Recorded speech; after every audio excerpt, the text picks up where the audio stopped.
Hi there, my name is Ron Rogers, and this presentation is titled 727 Unnatural Noises, Things That Go Wump in the Flight. Now, anybody who's ridden in the back of an airplane knows there are normal noises like the gear going up and down and the flaps extending and retracting, the little whir of the motor and that. And those are all normal. And of course, you get a inexperienced flyer, especially if they're sitting next to you, you're in the back and you're in uniform, they ask all sorts of questions. And, well, like I said, that's the gear going down. That's gear going up. Don't worry. That's a normal noise. But once in a while, airplane noises aren't normal. Now, anybody who's a T38 pilot probably knows about, the normal good noises in a T38, for example. When you put the aircraft in afterburner, that's a good noise, and you can feel the acceleration. But you're going down the runway, and if you've got a humid day, you've got this little air conditioning vent port in the lower left sub panel. It's pointing right at you. And if it's a humid day, ice will collect in there, and it'll start to block the system. Well, the air conditioning system realizes that's a problem, so it has this little fix where it puts a bunch of hot air in there. Well, you don't get a lot of power through that system until you get the engines up at high power. So you're going down the runway and all of a sudden there is this boom and you get snow thrown in your face. Well, you think, why, gosh, the first time that happened, you think, did the engine explode? But you look down, everything's fine. And then, you realize later or your instructor explains to you later what that was. So that's a noise that could put tread marks in your shorts, but you learn on that. It's okay. It's startling, but it's okay. Now let's talk about this little trip. It's a little 727 trip that three of us were on reserve and we got called out. We're going to fly from Chicago to Indy and then back. 1-day trip. Okay, nobody brings along a suitcase. That was the last time I did not bring along a suitcase, even for a simple little less than an hour flight. So we're going to Indy. Okay, we take off, we start to climb out, and all of a sudden there is a whoomp. Now, when this whoomp happened, we were going through about 17,000 feet, and I was flying. The captain turns around, he's looking at the second officer's panel, she's looking at it, and they're both going, okay, we leaking any fluids? Anything look normal? Oil pressure good, everything good on the engines, and yeah, we're looking at it, and everything's looking good, and we're not losing fuel, we're not losing hydraulic pressure. It's kind of like, what the heck was that? Just then, the flight attendant calls from the rear, and she says, what the heck was that? It was awfully loud in the center section of the airplane. And Captain says, we don't know.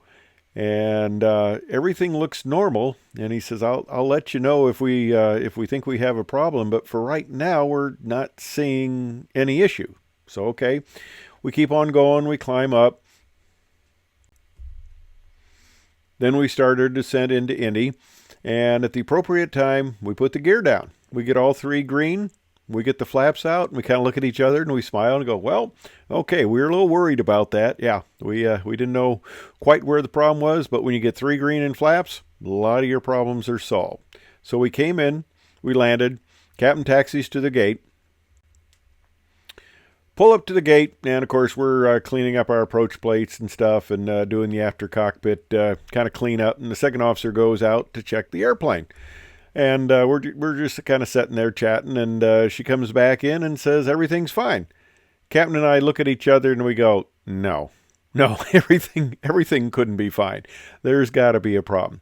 So we get up out of our seats, and both of us go out down the jetway and start looking the airplane over. We figured it was probably something in the center section, so we get below the airplane there, and we start looking. Well, on the 727, there are these air conditioner packs, the two air conditioning units on the aircraft. And they're in the center here. And there are these 2-foot by 2-foot panels that cover the air conditioning pack areas. And the only thing, though, is we can see the hinge line and torn metal. These two 2 by 2-foot sections, panels are gone. Some farmer probably has them somewhere. I don't know. We never heard, but it's gone. So, okay. captain has me kind of coordinate this thing, and I call maintenance, and I said, hey, we got a problem here, and I tell them what's going on. Well, we call the crew desk, and we go, well, we need to get a flight back to Chicago because, there's a lot of Indy service, so we could hop on a flight. And she says, no, we need to keep you there in case they can fix it and get back. And I said, there isn't enough duct tape to fix this. I said, high-speed tape is not going to cut it. This is some serious torn metal here, and it's going to take some work to replace this. And she says, no, you need to stay there. So we stayed there for many, many hours. This was a morning flight. We were there all afternoon. And finally, they get a mechanic to look at it, and he says, no, this is going to be a fix here for a while. So the crew desk says, okay, you can come back. And I go, on what? There were no flights back. All the flights have left. So we're stuck there. Well, none of us had a carry-on suitcase, bag, anything. We were not prepared to stay. This was just a quick out and back, right? Yeah, we all learned a lesson on that one. So we get a hotel. We go to it. Well, we want to go out to eat. Well, guess what we had for clothes? We had our uniform shirts and pants. So we took the wings off. We took the little epaulets off. So here we are, 3 people, all of us wearing white shirts, blue pants, sitting at a table, getting something to eat. And it was kind of like, well, you guys all dress alike. That was kind of funny.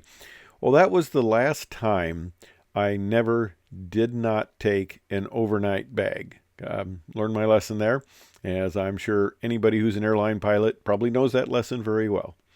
Anyway, thanks for listening. Hope you enjoyed it. See you soon.